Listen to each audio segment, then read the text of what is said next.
Buenos días. Bueno, vamos a comenzar con este interrogante. ¿Por qué no se pueden aplicar los mejores adelantos en VIH si ya están disponibles?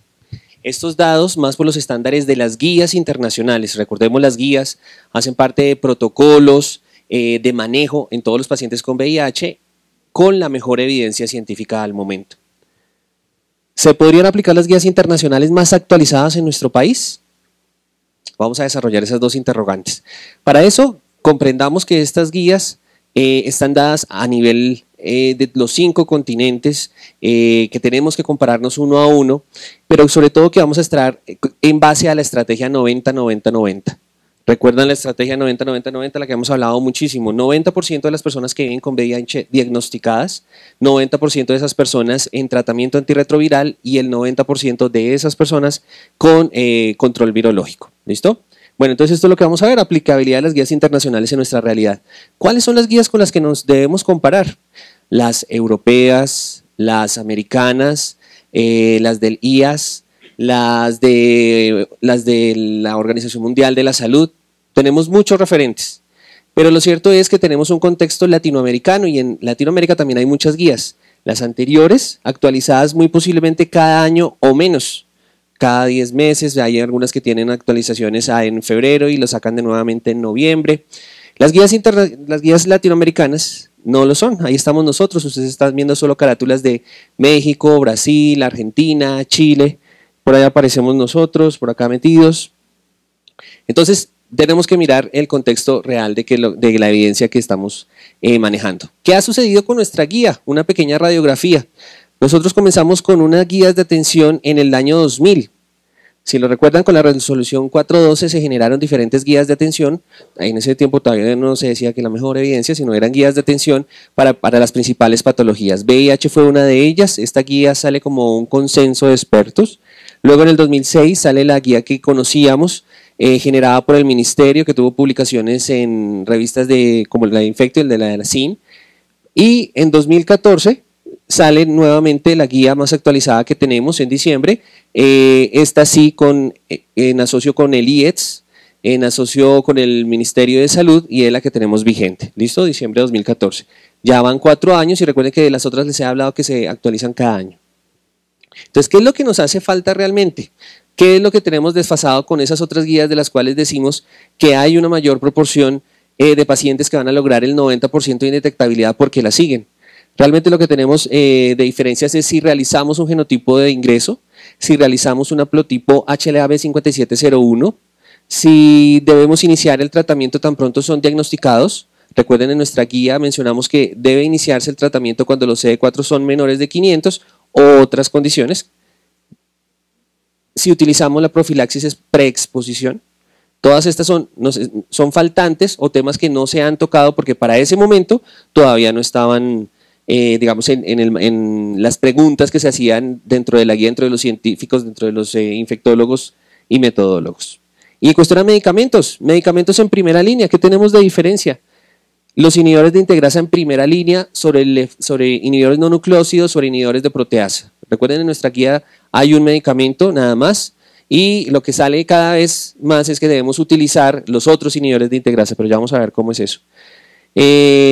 Presentaciones simplificadas, aquí hay algunas, el tenofovir entrecitavina, el vitegravir, cobicistat, la vacabilamivina, dolutegravir, deberíamos utilizarlas, deberíamos cambiarlo si no lo menciona nuestra guía. Básicamente todo esto ha salido en los últimos años con mejor evidencia y para ese momento incluso algunas no estaban autorizadas por el INVIMA, por eso fue que no ingresaban. Y no recomendar algunos medicamentos como la sibudina, la nevirapina, el efavirenz, que como saben están o de primera elección o como de esquemas alternativos. Y eso sin contar el innumerable número de medicamentos que van a llegar, moléculas que van a llegar. Esto dado más por el cambio que hay del tenofovir disoproxila, tenofovir alafenamida. Acá hay muchos nuevos medicamentos, muchos pues están con la marca, es porque la patente está presente para ellos y todavía los genéricos no han entrado a hacer copias que ojalá tengan estudios de bioequivalencia.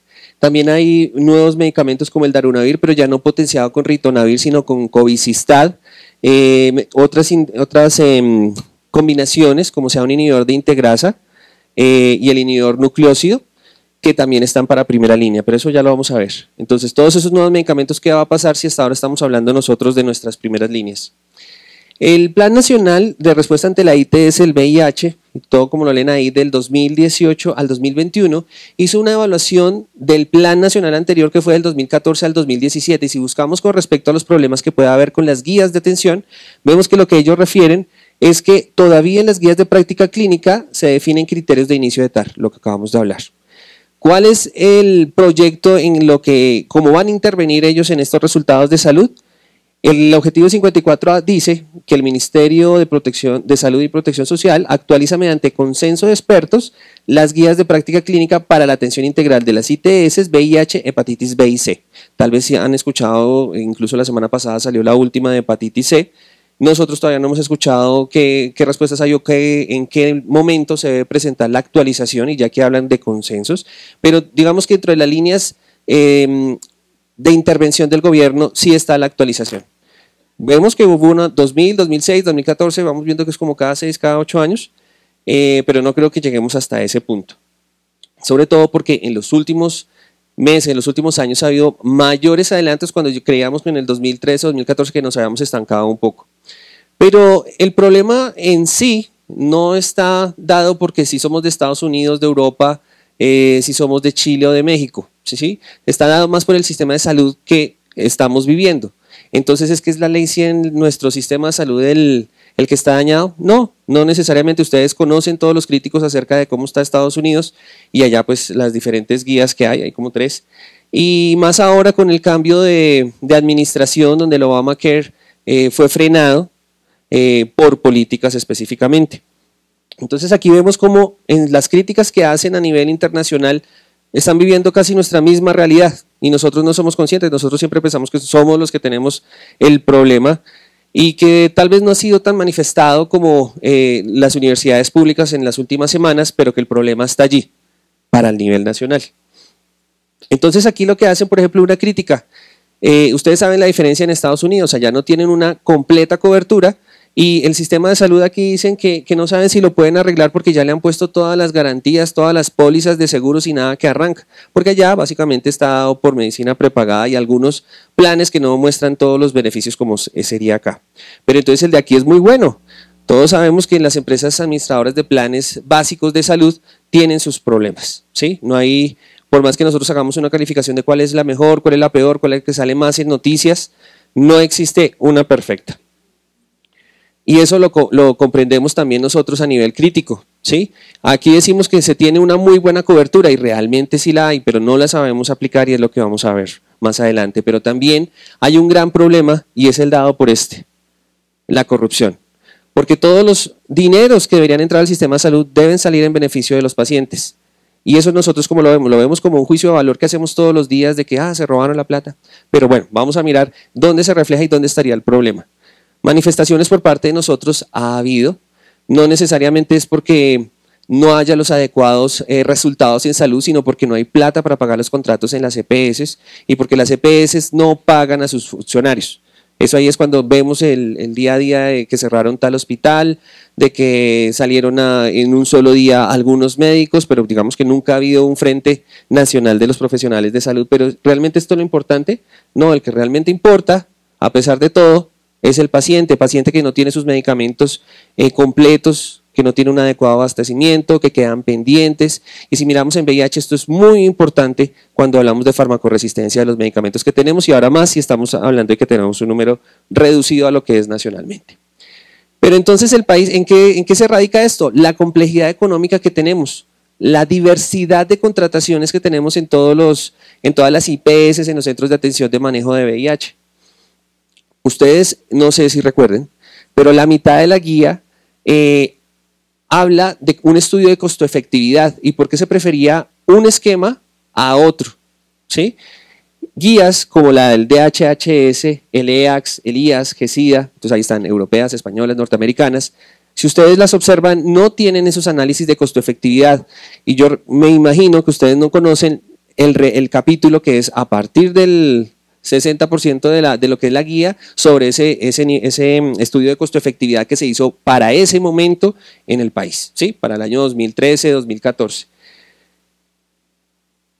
en el cual nosotros tenemos que mirar la eficacia con el costo de los medicamentos, y ya ustedes sí tienen muy claro que cada vez que salen más medicamentos más nuevos pueden llegar con un costo mayor, ¿sí? Esto dado por las patentes, porque también se invirtió mucho dinero en lo que es el adelanto científico. Eso no fue cualquier antihipertensivo, ¿sí? Que tiene otra característica y ya otra dosificación. Ha habido años de investigación, tal vez eso no se ve, no necesariamente porque esté representado por la industria farmacéutica, pero sí hay un talento humano y eso es lo que cobran, como cuando uno le cobran la mano de hechura de un pastel y no los ingredientes, ¿sí?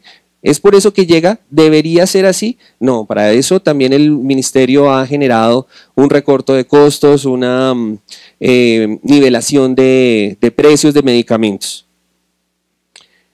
Bueno, pero entonces hablando de lo que es la diversidad económica y cómo es que entran los dineros, tenemos que hablar también del modo de contratación de todas nuestras IPS donde nosotros trabajamos. Entonces hay tres tipos de contratación: el pago por capitación, el pago por evento y el pago por caso, conjunto integral de atenciones, paquete o grupo relacionado por diagnóstico. ¿Tenemos que mirar esto en los diferentes adelantos que tenemos? Sí, porque desafortunadamente la inversión que hay de una administradora o de un prestador es diferente y asimismo no van a estar dispuestos a entregar el último medicamento que vale mucho más dinero que los que ya tenemos o los que ya se han conseguido. Entonces, por capitación, recuerden que es una suma fija que se hace por la persona que es atendida. Por evento, se realiza por las actividades, procedimientos, intervenciones, insumos y medicamentos prestados o suministrados a un paciente. Y el de paquete, que ustedes ya creo que es el más conocido, es el conjunto de todas las atenciones que hay, pero esos paquetes también son muy diferentes. El proyecto visible desarrollado por la Oficina de Investigación Procesum ha realizado, este es un proyecto que ustedes van a ver el otro año, ha desarrollado un diagnóstico de lo que son los mecanismos de contratación, la estructura, en base a su estructura, las relaciones de mercadeo, en base o comparándolo con los resultados de gestión de riesgo en salud. Y solo un pequeño apartado de esto que me pareció muy importante para que veamos nuestra realidad en el país y que pues les dará un abrebocas a la verdadera socialización de ese proyecto. En uno de ellos habla sobre los costos de atención asociados al VIH. Y vemos, en este proyecto participaron 16 EPS que representaban el 66% de los pacientes atendidos, con VIH. Y en ellos, simplemente un pequeño ejemplo, cómo un paquete de atención varía demasiado. Un mínimo de 227.000 pesos, un máximo de 850.000 pesos y aquí todos los promedios. Eso por paciente. Y entonces, ese número que es de contratación por paquete es el que le invierten al paciente y en base a ese se buscaría tener alguna ganancia, ¿cierto? O hacerlo más, diciéndolo en otras palabras, más efectivo y eficiente. Entonces, ¿cuáles son las diferencias que hay en esos tipos de contratación y paquetes? Hay algunos que la vacunación solo es el 77%, otros el 100%, otros el 78%. El tratamiento antirretroviral para algunos no tiene cobertura de medicamentos, entonces no interesa cuánto sea el costo, pero para otros representa el 100%. Para tratamientos no post, miren que algunos representa el 37%, el resto no lo tiene incluido en ese paquete y así va subiendo los gastos que se deben incluir. Y si miramos en el costo promedio de los paquetes, cómo es que se distribuye, en qué proporción se distribuyen los servicios, hay algunos, como es el que menos tiene, que para el costo de laboratorios de seguimiento invierte el 23% de ese costo, pero otros el 2%. En la consulta por el especialista, algunos invierten el 32%, otros el 8%. Miren el porcentaje que se invierte en tratamiento antirretroviral, el que dijo que no lo incluía, pero hay otros que tienen el 50%, 54% de ese costo. ¿Ustedes creen que el 50% de 400.000 pesos influye en las decisiones administrativas que pueden tener sobre lineamientos de tratamiento? Bueno, son resultados de Colombia Compra Eficiente, colgados en el Ministerio de Salud, donde también hacen un estudio de mercadeo para el año 2016 y esto es lo que encontraron, cómo son manejados los paquetes. Entonces miren las diferentes poblaciones. Hay paquetes para solo el diagnóstico de VIH. Hay paquetes para las personas menores de 18 meses, para personas menores de 13 años y el de adultos, que creo que es esto por acá, mayores de 13 años. Y esos vienen con medicamentos o sin medicamentos. ¿Listo? Como para que nos vayamos, les estoy diciendo como toda la información, todas las bases para hacer el análisis posteriormente. Ese mismo Colombia Compra Eficiente en su página nos menciona una de las tantas ofertas que se hicieron cuando hay alguna licitación. Básicamente eso es lo que siempre nos muestra, que todo sea claro y transparente. Y en la licitación que se le hizo al Ministerio de Defensa para el 2016 hubo 3 proveedores. Uno que cobraba 250.000 por paciente, otro 75.000 pesos y otro 300.000 pesos. ¿Sí? Entonces, aquí también hay una gran diversificación de lo que son los costos por paciente, las ganancias que se pueden tener y, digamos, el cómo está distribuido las decisiones. Entonces, como ven ahí, hay diferentes tipos de paquetes. Ahora, ¿qué medicamentos son incluidos o no son incluidos? Entonces, ahí vemos la caricatura que está la crema de rosas. Obviamente no va a haber eso en un paquete, ni ningún placebo, pero sí va a influir en los análisis, que es lo que nunca hablamos, es lo que está por debajo y lo que tenemos en la realidad del país. Entonces, decimos que cuál sería la solución, porque no se trata de solo generar problemáticas, mostrar las cartas, sino qué deberíamos hacer. En un mundo ideal, deberíamos tener una buena sostenibilidad clínica y financiera, ¿cierto? En cada IPS, para eso que haya un departamento que vea cuáles son las mejores contrataciones, cómo debemos invertir, sin querer decir que esto disminuya el costo que se invierta al paciente. Que haya una calidad de la prestación de los servicios a los pacientes. Aplicar programas de excelencia. Los programas de excelencia no son solo la habilitación, la acreditación, sino son un modelo que está muy bien aplicado en lo que es países como Canadá y que tiene todo un protocolo de seguimiento aquí. Lo hemos intentado hacer, algunas IPS están en algunos procesos, pero no tenemos el primer centro de excelencia en VIH. Accesibilidad a los servicios de salud, cuando en nuestra red nosotros, digamos, respondemos por todo lo que hacemos aquí, en la IPS, los servicios, los laboratorios, los medicamentos, pero cuando sacamos a un paciente a la atención del especialista, se demora 4 meses, tiene que ir a hacer las vueltas de autorización, no le entregan el medicamento que mandó el especialista, que no necesariamente son antirretrovirales. Entonces eso es lo que hablamos de accesibilidad a los servicios de salud y eficiencia en los procesos de atención integral. Bueno, entonces en esta relación médico-paciente, nuestros usuarios lo que ven, lo que realmente refleja que nosotros estamos atendiendo bien es la efectividad, la seguridad, la eficacia, la satisfacción del usuario y la atención humanizada. Eso podemos hablarlo, lo podemos hablar en el salón de coaching, pero realmente todo esto está en todos los profesionales que tenemos atención en el VIH, no solo una parte del grupo interdisciplinario. Miren, aplicar nuevamente los programas de excelencia. Esta es una parte importante en esa contratación. La contratación también debería ser evaluada por nuestros resultados. Digamos, no solo en el pago de la cuenta de los indicadores de la cuenta de alto costo, sino pagar de acuerdo con los resultados obtenidos para mantener a los pacientes en unos estándares de mejor salud e implementar programas muy fuertes para el control de corrupción y fraude. Esto pues no lo tenemos nosotros, dirán que no es de nuestra envergadura, pero miren que es todo lo que está haciendo fallar el sistema y que no deja que podamos emplear nuevos medicamentos, nuevas condiciones para el inicio del tratamiento o incluso algunos exámenes. Entonces empecemos ya con otra parte que no sea la cruda realidad, y son los laboratorios que deberíamos aplicar en el ingreso del paciente. Entonces, lo primero, el genotipo. Ya conocemos del 2010 el estudio de Díaz Granados, que nos menciona que tiene una resistencia, pacientes con una resistencia primaria de los pacientes de AIDS. Pero que realmente esto ¿qué es lo que quiere decir? A nivel mundial, la Organización Mundial de la Salud ha recomendado que hagamos una vigilancia en farmacoresistencia porque es un problema creciente. ¿Sí? Medicamentos que antes funcionaban al paciente, no le funcionan, no hay eficacia y no hay una supresión virológica y asimismo no hay una reconstitución inmune. La Organización Mundial de la Salud también hizo una calificación de cómo puede afectar esa resistencia cuando habla que menos del 5 es baja, 5% de prevalencia en pacientes que no han recibido tratamiento antirretroviral, del 5% al 15% es moderada y más del 15% es severa. ¿Listo? Entonces, en base a eso, se ha visto que algunos de las guías que establecen que el genotipo debe ser de primera vez antes de iniciar tratamiento antirretroviral es porque llegan a tener resistencias del 10 al 17%. Ahora sí, en Colombia, ¿qué tenemos? El estudio de Díaz Granados con 103 pacientes del 2010 mostró que la resistencia era del 5.8%. El estudio en Cali, por Liga SIDA, mostró, aquí ya empieza a ser el estudio es en base a las mutaciones que han sido reconocidas en diferentes bases. La Organización Mundial de la Salud mostraba que de sus pacientes, que eran 342, había unas mutaciones de 3.2. ¿Sí? El 3.2% de esa población tenía resistencia. Pacientes que no habían iniciado tratamiento antirretroviral. Y si lo hacían en base a Stanford, era de 7.9. La diferencia, el número de mutaciones o el peso que les daban.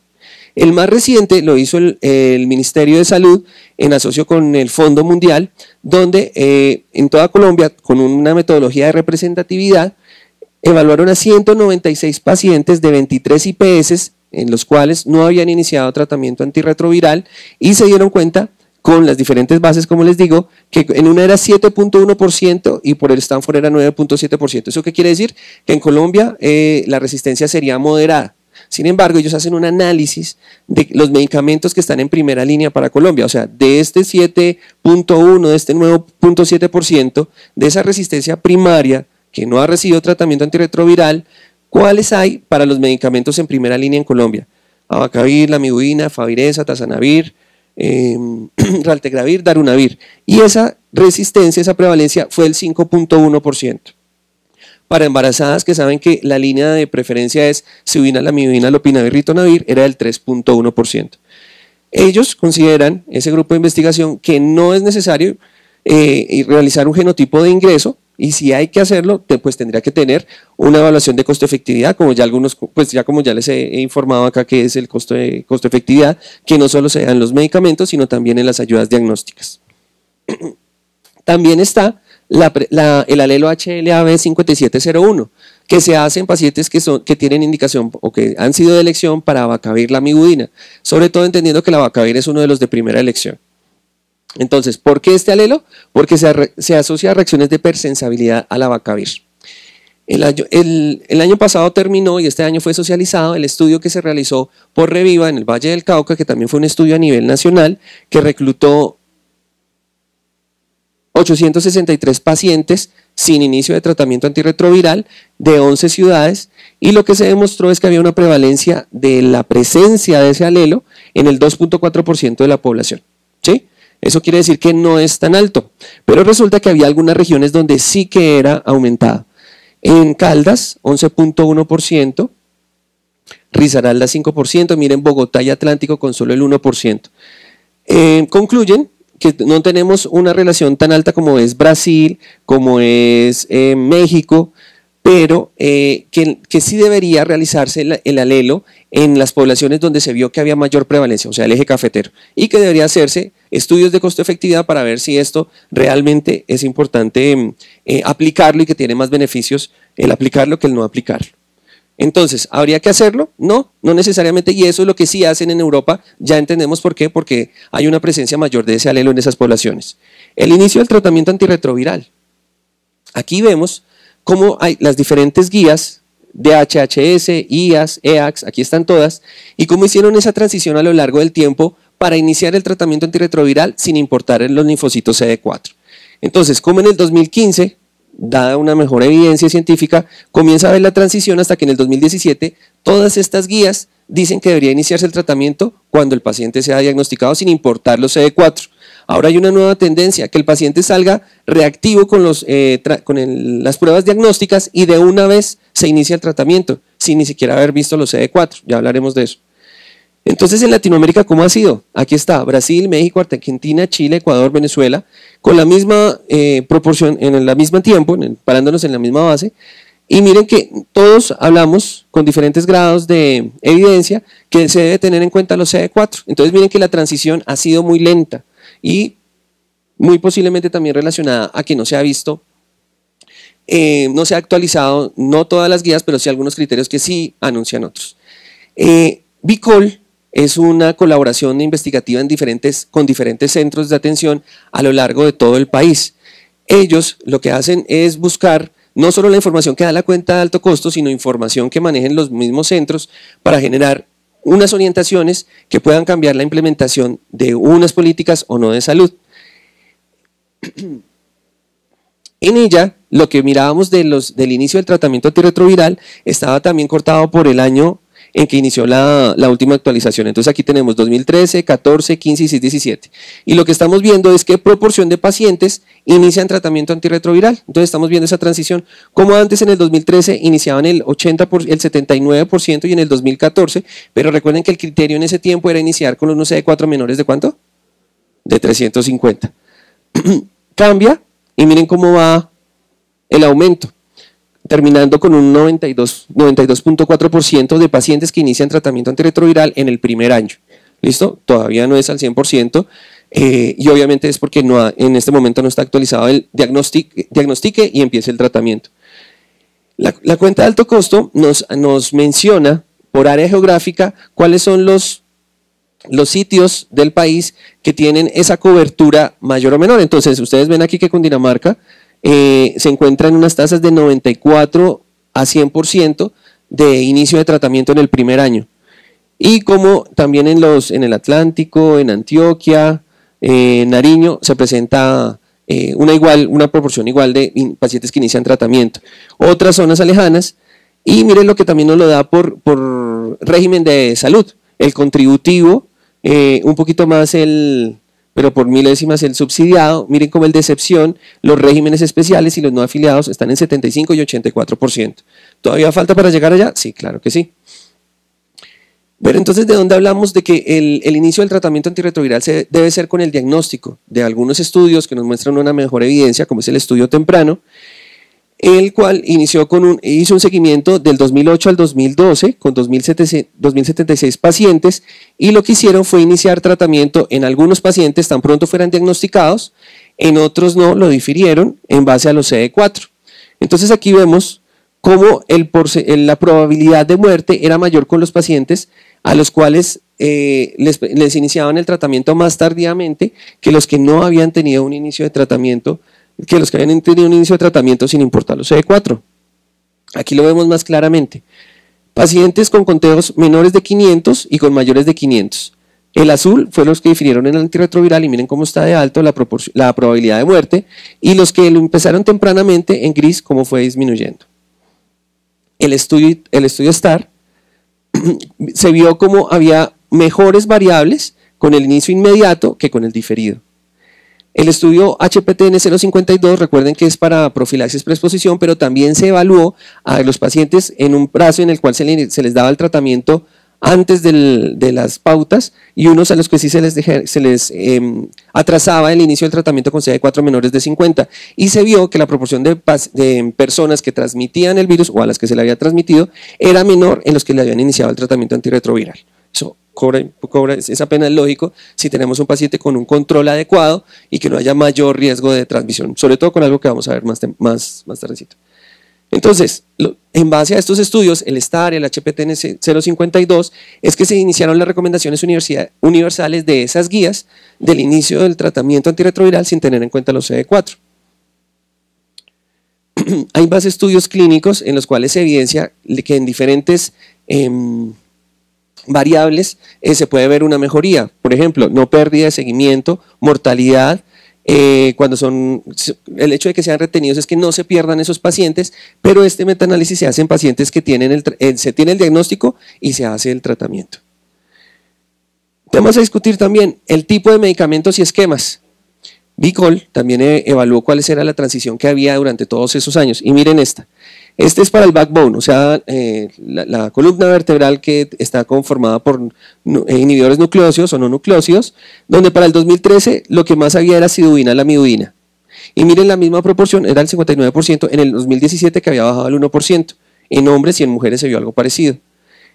En cuestión al tercer agente, miren cómo los inhibidores de integrasa en el 2013 empiezan con un 0.4% y aquí han aumentado muy levemente, al 2%. Como los inhibidores de proteasa, pero aquí reflejado por atazanavir y lopinavir, de 8 y 9%, pasaron a un 14%, pero el lopinavir disminuyó a un 1%. Esto que está mostrando la dinámica del país en cuestión a cambios de medicamento antirretroviral.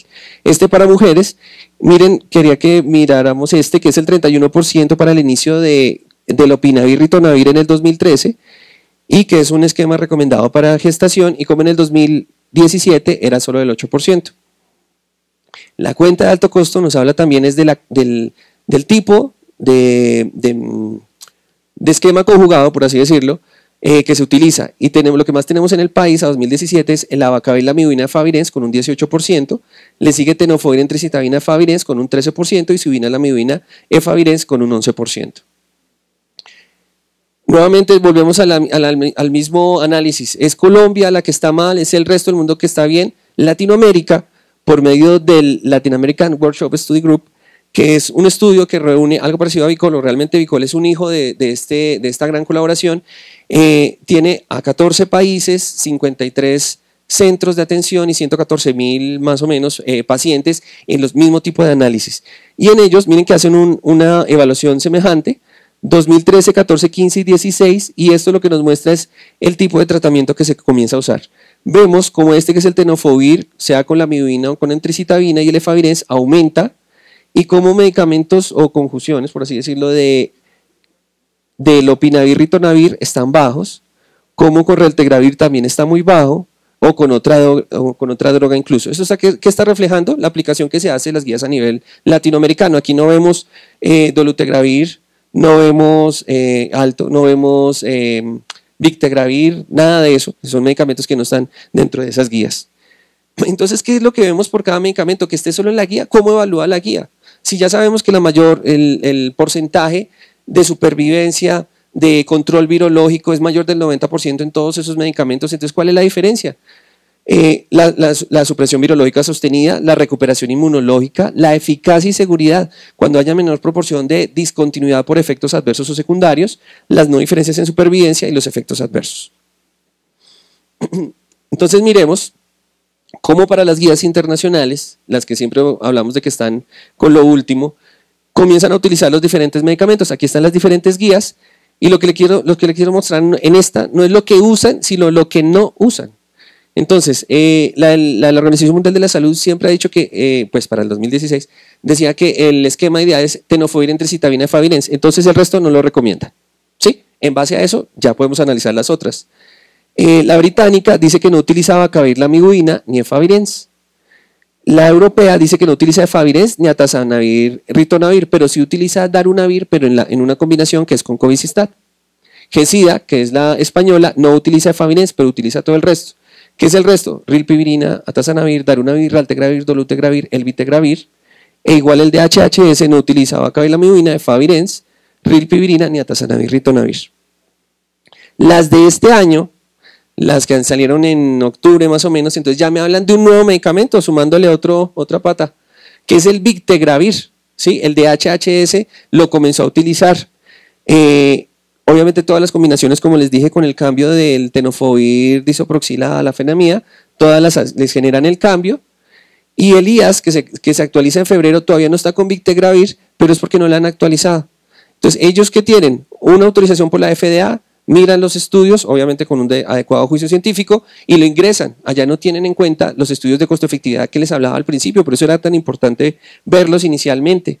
Hay unas nuevas recomendaciones como utilizar dolutegravir más lamivudina en primera línea. Una ruptura del paradigma que utilizamos cuando siempre decimos que eran 3 medicamentos antirretrovirales y lo vamos a bajar a 2. Esta es una tabla de LEAX, como también nos dice cuáles son los esquemas recomendados. Entonces por aquí está victegravir, por ahí lo vi. Aquí está tenofovir, entricitabina, victegravir. Entonces ese no salió este año y ya está dentro de las guías. ¿Listo? De ese tiempo. ¿Cuáles son los estudios que llevan a mostrar qué es mejor? ¿Cuál es la mejor evidencia? Victegravir versus dolutegravir, donde mostraba una igual efectividad con el dolutegravir, o sea que no era inferior. Otros estudios, hablando de darunavir cobicistat, el ANDES, que es darunavir ritonavir con lamivudina, donde mostraba una igual, un porcentaje de pacientes con un control virológico adecuado, y los efectos secundarios comenzaban a ser mejores. Entonces, ¿qué es lo que comienza a pesar? Por grupo farmacológico, esta es otra manera de verlo para que no entendamos qué es lo que hacen las diferentes guías. IPES no utiliza el de HHS, no lo recomienda en primera línea, sino como alternativos. GESIDA tampoco. El IAS, la OMS, recuerden que no, pero porque es que ellos sí tienen, ni siquiera ven las otras opciones. ¿Y qué es lo que está predominando? El inhibidor de integrasa. Costo-efectividad de los inhibidores de integrasa, no les puedo responder a esa pregunta porque no tengo esa información. ¿Cómo están en las guías, nuestras guías con respecto a las internacionales? Entonces mire cómo ellos se utilizan, ya aquí les nombro las combinaciones, dolutegravir, abacavir, lamivudina, el vitegravir. Miren que en los países latinoamericanos todavía no la estamos utilizando. Hacia el caso Uruguay, México, Colombia, hablando de atazanavir, ritonavir. Claro que hay otra recomendación que es también potenciarlo con el covicistat, pero eso no lo estamos haciendo. Con respecto a nuestra primera línea, ¿qué ha sucedido o cuáles son los estudios que tenemos, los que ya todos no sabemos? El efavirenz con el ACTG 5202, donde no mostró inferioridad a atazanavir, ritonavir. Bueno, realmente fue el contrario, el atazanavir no mostró inferioridad al efavirenz porque ese es el golden que se compara. El ECO y el TRA y la rilpivirina no mostró inferioridad, entonces ¿por qué lo vamos a dejar de utilizar si con la rilpivirina no había una brecha importante? Efectos secundarios son los que llevan ahí la balanza hacia el otro lado. El single, cuando habla de que el dolutegravir sí comienza a tener una eficacia en la supresión virológica en las 48 semanas. El STARMARK, donde hace una comparación de raltegravir con efavirenz, y así les puedo ir nombrando. Entonces, con otro medicamento, el atazanavir, no los quiero llenar tanto de datos y sobre todo por el tiempo, donde el atazanavir habla que no es inferior al lopinavir, ritonavir, que fue el comparativo de esa época. El 5202, donde hablaba de una efectividad similar con efavirenz, acuérdense, en el único inhibidor de proteasa que tenemos como primera línea de elección en nuestras guías. De inhibidores de integrasa ha aumentado muchísimo los análisis y subanálisis que se hacen. Entonces miren, aquí tenemos vitegravir, cómo lo compara, muchas veces con otro inhibidor de integrasa, otras veces con no nucleósidos. Entonces dolutegravir con efavirenz, está el single, el flamingo, el sprint, el aria, el waves, sí, todos estos nos están mostrando mejor evidencia y en eso es que se basan las otras guías para comenzar a hacer sus recomendaciones con medicamentos que están llegando cada vez más pronto. Existe una guía que no se habla, que no hemos empezado a hablarla porque no la hemos implementado tanto, no la hemos socializado, sí lo hicimos este año en el ASINVIR, pero tiene que ser continuamente informada y sobre todo para que todos ustedes la consulten.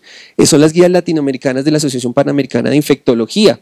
En ellas, en las cuales ha participado Colombia, no se hace una recomendación por este esquema, utilice este y este. Utilice abacavir, lamivudina, efavirenz o dolutegravir, abacavir, lamivudina. No, en ellos las recomendaciones están dadas, es en base a la condición del paciente. ¿Qué debe utilizar con una presentación tardía? De lo que ha hablado el doctor Soler, la doctora Cidia. En embarazo, en mujer, mayores de 50 años. Entonces miren la primera línea cómo debe ser. Inhibidores de integrasa, inhibidores de proteasa, que no estaría recomendado, pero siempre en base a la condición de la salud y no a la receta que se puede dar por mejor evidencia. Claro que esto no ha sido evaluado sin que haya esa evidencia, pero se hace otro escenario. En enfermedad renal, ¿cuál es la primera línea? La alternativa, el riesgo cardiovascular alto, las dislipidemias y el cáncer. La guía de HHS nos habla de un manejo de la falla virológica y lo quise traer más que todo por el miedo que muchos tenemos a utilizar inhibidores de integrasa, pero que ya está en algunos criterios en las guías manejado. Por ejemplo, si falla el inhibidor de integrasa, pues tenemos que rescatar, dice aquí, con un IP reforzado y con un nucleósido y hace algunas recomendaciones. Si el inhibidor de integrasa tiene algunas mutaciones y otro no lo tiene, entonces tenemos que utilizar este y tal. O sea, sí hay unas recomendaciones, no se trata de llegar a lo último en guarachas y que no podamos utilizar los otros medicamentos. Eso en un ambiente que fuera el ideal, donde los niveles de contratación fueran óptimos, donde no se desviaran los dineros, como les dije al principio. Esa es la evidencia que hay. Entonces, ¿qué ponemos en la balanza? Menor precio, mayores efectos secundarios, que es lo que estamos haciendo en Colombia. No les estoy dando esa respuesta. O un mayor precio con menores efectos adversos, menos tabletas, que no he hablado de eso, de los STR, que son las combinaciones de los esquemas en una sola tableta. ¿Y qué deberíamos hacer en Colombia entonces? Una guía constantemente actualizada. Y yo creo que lo que les he repetido muchas veces son los estudios de costo-efectividad que se tienen que hacer acá, que no tenemos esa cultura porque realmente en el mundo no se hace. Entonces, ¿creyeron que les iba a responder si eran aplicables las guías internacionales a la nuestra? No, les traigo antes más dudas. ¿Cómo encajan las nuevas opciones en el panorama de tratamiento actual para los pacientes sin tratamiento previo que comienzan el tratamiento antirretroviral? ¿A quién consideraría un candidato para la terapia inicial con un régimen de 2 medicamentos? ¿Cómo podrían los datos recientes sobre el inicio rápido de la terapia antirretroviral afectar la forma en que se aconseja a los pacientes recién diagnosticados? Esto teniendo en cuenta lo que les dije del diagnosticar y tratar. ¿La profilaxis exposición bajo demanda es una opción efectiva? Ya la doctora Cidia nos dijo que el otro año iba a haber un proyecto, pero en este momento es una realidad. Debería ser la iniciación rápida de la tarea estandarizada, que es lo que les decía de diagnosticar e inmediatamente iniciar tratamiento.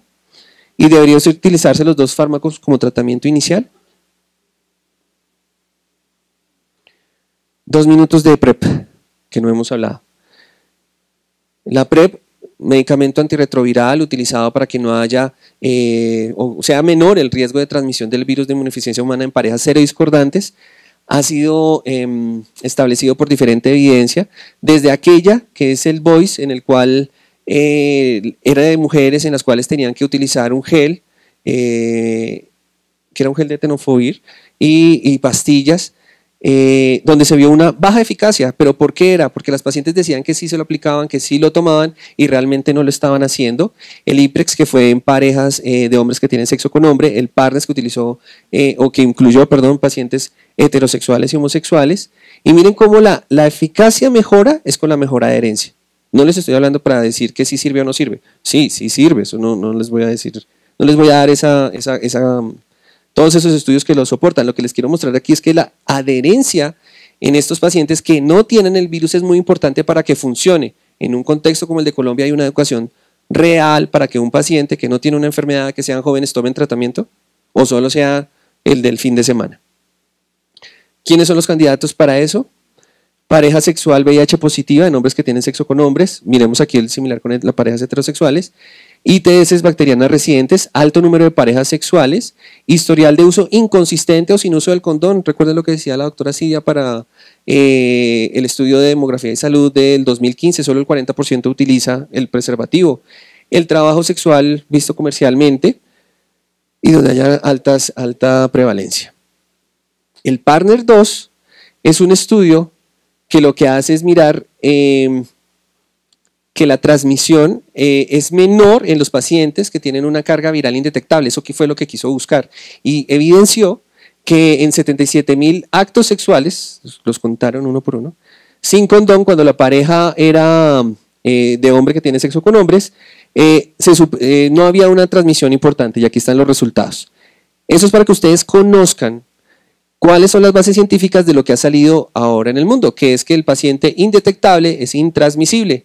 Pero no podemos dar esa información sin un poco de responsabilidad, porque no podemos decir que entonces todos los que tomen PrEP se vayan a tener relaciones sin el uso del preservativo, porque no tenemos en cuenta las otras ITS, porque no contamos con la adherencia.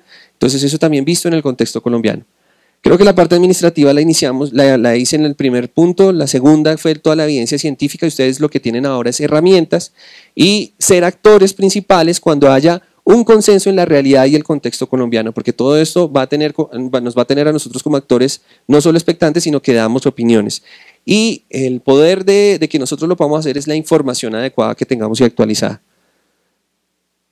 Agradecimientos para las personas que me dieron información, el proyecto Procesum, el grupo Bicol, Latinoamérica en la cuenta de alto costo. Eso es lo que quería informarles, darles, digamos, la última información. Muchas gracias.